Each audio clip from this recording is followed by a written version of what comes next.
Hello student, मैं ऋषभ शर्मा स्वागत करता हूँ आप सभी का नर्सिंग एंट्रेंस अंडर 24/7 के यूट्यूब प्लेटफॉर्म पर।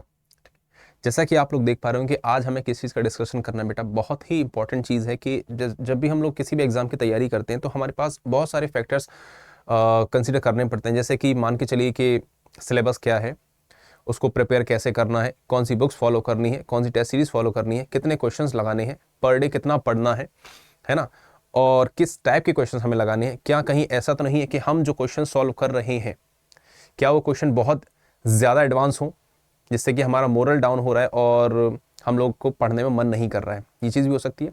सेकंड चीज़ ये भी हो सकता है कि पहले तो हमने ये बताया कि बहुत ज़्यादा एडवांस क्वेश्चन आप लगा रहे हैं, या कहीं ऐसा तो नहीं कि आप बहुत ज़्यादा इजी क्वेश्चन सॉल्व कर रहे हैं जिससे कि कहीं आपको लगे अरे ये क्वेश्चन तो बहुत सिंपल है, ऐसे ही क्वेश्चन आते हैं तो हम तो सिलेक्शन ले ही लेंगे, है ना। तो इसका मतलब क्या है कि हमें ये प्रॉपर आइडिया होना चाहिए कि एग्जाम में किस टाइप के क्वेश्चंस आपसे पूछे जाते हैं, उनका लेवल ऑफ क्वेश्चन क्या रहने वाला है, ताकि आप लोग अवेयर रहें और अपनी पढ़ाई को उसी के अकॉर्डिंग अलाइन कर पाएं कि बेटा कि हमें इस तरीके से पढ़ाई करनी है और ये क्वेश्चंस हमें सॉल्व करने हैं। ठीक है, तो जैसे आपके पास सिलेबस होता है वो एक इंपॉर्टेंट फैक्टर है कंसीडर करने के लिए, number of questions important factor है, सिलेबस कंप्लीशन इंपॉर्टेंट फैक्टर है।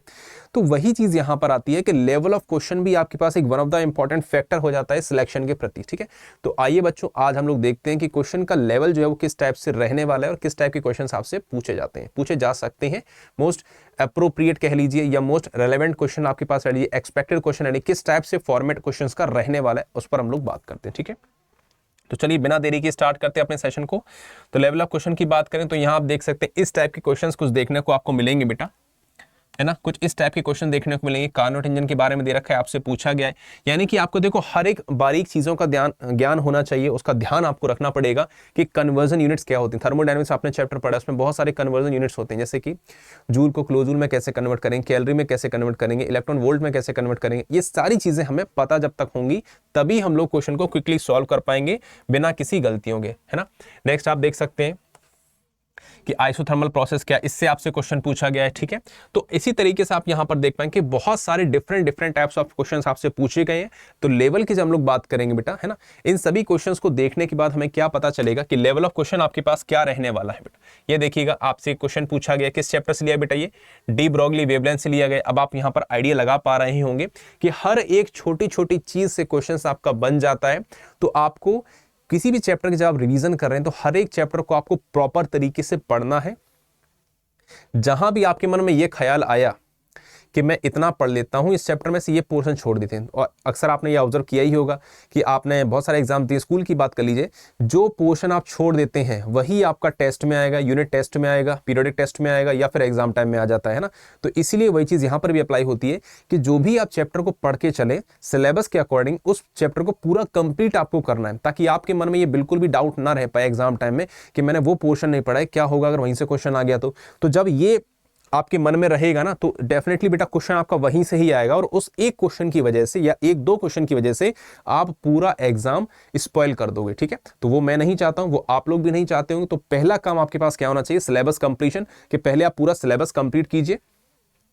टाइमली आप रिवीजन करते चलिए, क्वेश्चन की प्रैक्टिस करते चलिए, जैसे मर्जी आपको प्रैक्टिस करनी है ना, तो उसको आप प्रैक्टिस करते चलिए। कुछ इस टाइप से आपको क्वेश्चन देखने को यहां पर मिल जाएंगे बेटा, है ना।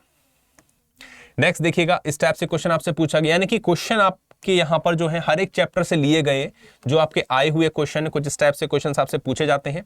ठीक है, बायोमोलिक्यूल चैप्टर है आपके पास, केमिकल बॉन्डिंग आपके पास चैप्टर है, थर्मोडायनेमिक्स है, केमिकल काइनेटिक्स है, स्ट्रक्चर ऑफ एटम है, इक्विलिब्रियम है। तो ये बहुत सारे जो भी चैप्टर्स आपके पास सिलेबस में दे रखे हैं उन सभी चैप्टर से यहां पर क्वेश्चंस को लिया गया है। ठीक है, क्लियर है बेटा। देखिए ऑर्गेनिक चैप्टर्स की बात करेंगे तो यहाँ पर नेम रिएक्शन आपके पास हो गए, जो फेमस रिएक्शन है, फेमस नेम रिएक्शन है, वो आपको देखने को मिलती है। ठीक है, जीओसी जनरल ऑर्गेनिक केमिस्ट्री से भी क्वेश्चंस आपके काफी सारे फ्रेम किए जा सकते हैं, पूछे जा सकते हैं। देखिए फिर से थर्मोडायनेमिक्स का क्वेश्चन आपके पास आ गया है।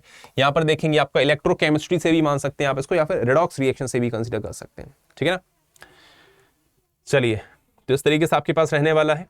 ये आइसोमेरिज्म आप देखेंगे कोऑर्डिनेशन कंपाउंड चैप्टर से ले लिया गया। ऐसा नहीं है कि क्वेश्चन बेटा हर बार आपके पास डिफिकल्ट ही आएंगे, तो लेवल ऑफ क्वेश्चन इसलिए तो आपको समझना बहुत जरूरी है कि कहीं ऐसा तो नहीं कि आप लोग कहीं इन चीजों में उलझ गए हैं कि नहीं मुझे थ्योरी की डेप्थ में जाना है और हर एक क्वेश्चन को प्रैक्टिस करनी। बेटा ऐसा नहीं है, आप नीट या जेईई एग्जाम को टारगेट नहीं कर रहे हैं, उस पर आप फोकस कीजिएगा। हर एग्जाम का अपना एक अलग पैटर्न होता है और अपना एक क्वेश्चन पूछने का तरीका होता है। जो जिस बच्चे ने समझ लिया वही उस एग्जाम को प्रॉपर तरीके से क्रैक कर पाएगा। इसलिए बोला जाता है कि प्रीवियस ईयर क्वेश्चन को सॉल्व करना बहुत जरूरी है, ताकि आप एक ट्रेंड को एनालाइज कर पाएं कि पिछले कुछ सालों से क्वेश्चन किस टाइप के पूछे जा रहे हैं। तो अनुमानता या फिर संभवतः इस साल भी इसी टाइप के क्वेश्चन पूछे जाएंगे, है ना। तो जब आप ऐसा ट्रेंड फॉलो जब आप करते हैं, 5-6 साल के क्वेश्चन पेपर आप जब लगाएंगे, सॉल्व करेंगे, तो आपको एक रफली आइडिया मिल जाए कि भाई इस टाइप का तो क्वेश्चन आने ही वाला है। देखो हर एग्जाम में, हर बार जब एग्जाम होता है तो कुछ ना कुछ नई चीज़ें हमेशा देखने को मिलती है, क्योंकि वहीं से कंपटीशन क्रिएट होता है।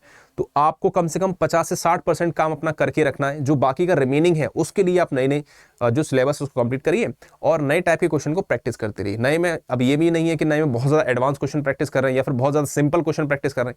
आपको मॉडरेट लेवल के क्वेश्चन प्रैक्टिस करने हैं। भाई ऐसा भी नहीं होना चाहिए भाई मैंने मान लो 50 क्वेश्चन लगाए, 50 के 50 बहुत ईजी से लग गए और हम खुश हो गए, अरे ऐसा एग्जाम होगा अब तो एग्जाम क्लियर हो जाएगा। नहीं, ऐसा भी आपको नहीं होना है। और ना ऐसा होना चाहिए कि 50 क्वेश्चन आपने लगाए उसमें से एक क्वेश्चन भी नहीं हिल रहा है। आप कहेंगे थ्योरी पढ़ी है, सर ने पढ़ाया है, हमने यहाँ से पढ़ा है, वहाँ से पढ़ा है, हर चीज़ पढ़ रखी है, फिर क्यों नहीं क्वेश्चन हिल रहे हैं। तो हो सकता है कि क्वेश्चन का लेवल बहुत ज़्यादा अप हो, बहुत ज़्यादा एडवांस क्वेश्चन हो, है ना। तो वही है कि क्वेश्चन के लेवल की हम लोग बात करेंगे तो यहाँ पर आप देखेंगे ईजी टू मॉडरेट रहता है ना। जैसा एग्जाम डिमांड करता है वो ईजी टू मॉडरेट है, क्योंकि टाइमिंग आपके पास कम रहती है बेटा। टाइमिंग जब कम रहती है और इतने सारे सब्जेक्ट्स को आपको टारगेट करना है, तो एग्जामिनर ये नहीं चाहता है कि आप लोग एक एक क्वेश्चन में बहुत ज़्यादा टाइम लगाएं। क्वेश्चन आपके उसी टाइप से फ्रेम होंगे, वन लाइनर क्वेश्चन होंगे, ज़्यादा ट्विस्टिंग लैंग्वेज नहीं यूज़ की गई होगी। आप पढ़िए, रीड कीजिए, आता है तो टिक कीजिए, आगे बढ़िए, नहीं तो कोई बात नहीं, नहीं तो उस क्वेश्चन को स्किप कर दो। क्वेश्चन में बहुत देर तक दिमाग लगाए रखना कि अरे मैंने पढ़ा था, ये सर ने पढ़ाया था, ये ऐसे होगा वैसे होगा, तो इसमें टाइम वेस्ट आपको नहीं करना है। जो आता है आता है, जो नहीं आता वो नहीं आता, बाद में देखा जाएगा।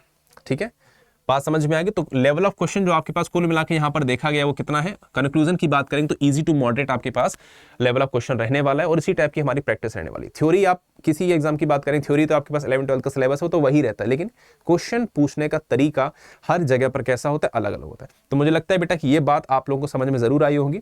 ठीक है, तो आप तैयारी को इसी तरीके से चलाते रहिए। और अगर आप लोग चाहते हैं हमारे प्लेटफॉर्म के साथ जुड़ना और ये चाहते हैं कि एक तैयारी को पूरे मान के चलिए कि अलाइन फॉर्म में चलाया जाए, ऑर्गेनाइज्ड वे में चलाया जाए, उस तरीके से आप लोग प्लेटफॉर्म के साथ जुड़ सकते हैं, है ना। तो प्लेटफॉर्म के साथ जुड़ने के लिए आपको क्या करना पड़ेगा, एक कोर्स नया लॉन्च किया गया यूपीसी नेट 5.0 के नाम से, है ना, प्रतिज्ञा 5.0। तो इस बैच को आप लोग परचेज कर सकते हैं। अब परचेजिंग की कैसे जाएगी वो मैं आपको यहाँ पर बता देता हूँ। तो आपको क्या करना है बेटा, गूगल पर जाना है। गूगल पर जाएंगे तो यहाँ पर आपको टाइप करना है अड्डा 24/7, इस पर आप क्लिक करेंगे, है ना।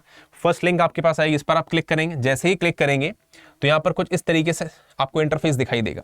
ऑल कोर्सेज पर जाएंगे बेटा, नीचे आएंगे, नर्सिंग पर क्लिक करेंगे। नर्सिंग पर क्लिक करने के बाद आप यहाँ पर देखेंगे यूपीसी नेट लिखा है, इस पर क्लिक कीजिए। क्लिक करने के बाद आप देखेंगे तो यहाँ पर आपके पास ये लिखा है प्रतिज्ञा 5.0 यूपीसी नेट। ये बैच आपका 24 सितंबर से स्टार्ट होने जा रहा है ना। 24 से आपका ये बैच स्टार्ट होगा। देखिए इस बैच के प्राइसिंग की बात करेंगे तो प्राइस कितना दे रखा है आपको, 798 प्राइस दे रखा है ओनली, है ना। क्लिक करेंगे इसको, मोर ऑफर्स पर जाके देखते हैं क्या पता और फायदा आपको मिल जाए। तो आप क्या करेंगे, कूपन कोड अप्लाई करेंगे। कूपन कोड क्या मैं हमेशा से आपको बताता हूं, Y932 कूपन कोड है आपके पास। जैसे ही आपने इसको अप्लाई किया तो यहां पर देखेंगे जो प्राइस आपको 798 शो हो रहा था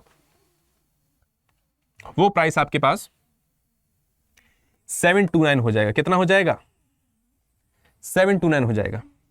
तो आई होप बच्चों ये जितनी इंफॉर्मेशन मैंने आपको प्रोवाइड की है आपको समझ में आ गई होगी। कोर्स अगर आप लोग लेना चाहते हैं, इंटरेस्टेड हैं, तो कैसे लिया जाएगा वो भी मैंने आपको बता दिया, सिखा दिया, समझा दिया है। ठीक है, तो आज के सेशन यहीं पर कंक्लूड करते हैं, मिलते हैं नेक्स्ट सेशन में। तब तक के लिए अपनी पढ़ाई को जारी रखिएगा and all the best for your studies. Good bye बच्चों, thank you for joining this session.